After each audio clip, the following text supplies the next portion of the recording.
Knight Frank is the only global property firm to have a team dedicated to the education sector. Educational clients have always been a key client to Knight Frank. During the course of this year, and actually just in the last few weeks, we've been involved in two very, very sizable freehold transactions. Our clients range from the smallest nursery up to universities that might have multiple campuses. We advise owners, operators, investors and lenders.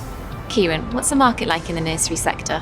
The sector's really booming at the moment. There's a huge polarisation between purpose-built stock and converted stock. In terms of ownership, it ranges from corporate operators to small mom-and-pop teams. There's been a huge appetite from the long-term income funds, and they've been purchasing 25, 30-year leases. There's also been a huge amount of consolidation on a national basis from existing nursery operators. There's going to be further consolidation in the sector, increased number of franchises. The barriers to entry are very low and it's easy for the franchises to be set up. What sorts of things do you see influencing strategies going forward for educational providers? 2020 was clearly a difficult year. However, the sector has demonstrated how resilient it is. And what we are now seeing is some of the operators moving forward with their property strategies that effectively had been put on hold for the early part of 2020.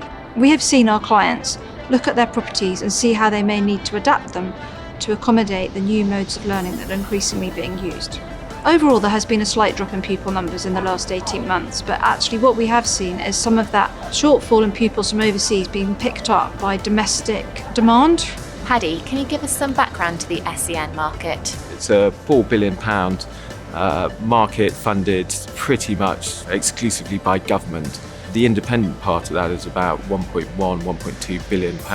This covers around 20,000 children and young adults across 600 further education colleges and schools. What we've seen in the last decade with private equity investment is maturing of the market, consolidation across the board, and a definite change in investor appetite. If you have any more questions or want to know more about the education markets, get in touch.